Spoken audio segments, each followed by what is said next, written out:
அனைவருக்கும் அன்பான வணக்கம். நம்ம வந்து நிறையா வர்ம அடிப்படைகளை காட்டி கொடுத்துருக்கோம்.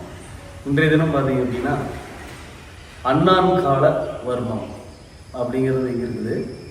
அது எப்படி தாக்குறது, இது தாக்குறது மூலமாக நம்மளுக்கு எந்த விதமான பாதிப்புகள் ஏற்படும் அப்படிங்கிறத பற்றி நம்ம பார்க்கலாம். சரிங்களா, முதல்ல அண்ணான் கால வர்மம் எங்கே இருக்குது அப்படின்னு பார்த்தீங்கன்னா நம்முடைய இந்த புருவம் முடி இல்லைங்களா, இங்கிருந்து ஒரு விரல் தள்ளி இந்த இடத்துல இந்த புருவம் முடியக்கூடிய இடத்துல இருந்து ஒரு விரல் தள்ளி ரெண்டாவது வந்து பதியக்கூடிய இடம், இந்த இடத்துல இருக்கக்கூடியதான் அண்ணான் கால வர்மம் பேர். இந்த இடத்துல மாத்திரை அளவுக்கு மேலே அடிபிடிச்சு அப்படின்னா உடனடியாக மயக்கம் வரும், அவங்களுடைய புத்தி தடுமாறும், பைத்தியமாக மாறிடும், அவங்கள வந்து எழுப்புறது ரொம்ப கஷ்டம். அதனால் மாத்திரைக்கு மிஞ்சி அடிபடக்கூடாது. ஒரு மாத்திரை அளவு அடிக்கும் விழுக்கூடாது. கால் மாத்திரை அரை மாத்திரை அடி விழுந்தா ஒன்றும் தப்பு இல்லை. இப்போ அரை மாத்திரை அடி விழுந்துச்சுன்னா காப்பாற்றிடலாம். முழு மாத்திரை அடி விழுந்து அப்படின்னா கண்டிப்பாக காப்பாற்ற முடியாது. சரிங்களா, இப்போ லேசாக நம்ம தொட்டாலே எப்பேற்பட்ட ஆளாக இருந்தாலும் விழுந்துருவாங்க, அவங்களால நிற்க முடியாது. அவ்வளோ ஒரு சக்தி வாய்ந்த ஒரு வரும் முடியுது. இப்போ நல்ல ஸ்ட்ராங்காக இருந்துங்க, நல்ல ஸ்ட்ராங்காக விழுகக்கூடாது. இப்போ வந்து நல்ல ஒரு ஸ்ட்ராங்காக நிற்கிறாரு, ஆனால் நம்ம லேசாக தொட்டாலே அவங்களால நிற்க முடியாது, அப்படியே விழுந்துருவாரு. அது வர்மத்தோட பவர் வச்சுக்கணும். இது வந்து இது ஏமாற்றுவதே கிடையாது. அந்த இடத்துல அழுத்தும் போது அவருடைய நினைவு தப்பிடும், என்ன நடக்குதுன்னு அவருக்கு தெரியாது. லேசாக அழுத்தும் போது தெரியும், பாருங்க அவ்வளோதான்.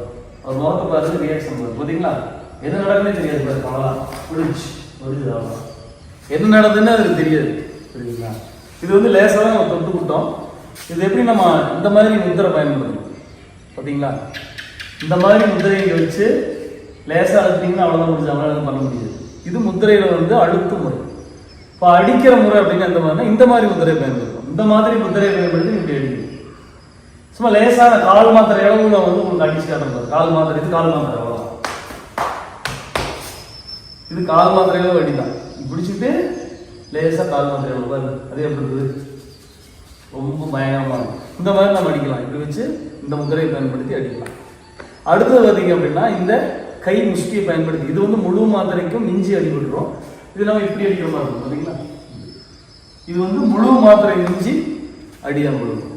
அதே நேரத்தில் வெட்டு முறையை பயன்படுத்தி அடிக்கலாம். அப்போ இந்த இடத்த பயன்படுத்தணும். வெட்டு முறையில் யாராவது அரையும் போது தடுக்கிறோம், தடுக்குதல் வெட்டும், அவ்வளோ பார்த்தீங்களா எப்படி இருக்குது. வெட்டு முறையை பயன்படுத்தி அடிக்கும் போது கை சுற்றிவாங்க பார்த்தீங்களா, எப்படி இருக்குது, லைட் டச் தான். எப்படி இருக்குது, எப்படி இருக்குது, லைட் டச் தான். லேசாக தொட்டாலே போதும், அவங்களால எதுவும் பண்ண முடியாது. அவ்வளோ ரொம்ப பயங்கர எஃபெக்டாக இருக்கும். சரியா, இதுபோல் நிறைய வறுமை புள்ளிகள்லாம் நிறைய இருக்குது உடம்புல. பார்த்து ஜாக்கிரதையாக நம்ம பயிற்சி பண்ணணும். சரிங்களா, நல்லது, மகிழ்ச்சி. மேலும் ஒரு நல்ல காணொளியோட சந்திக்கிறேன். நன்றி, வணக்கம்.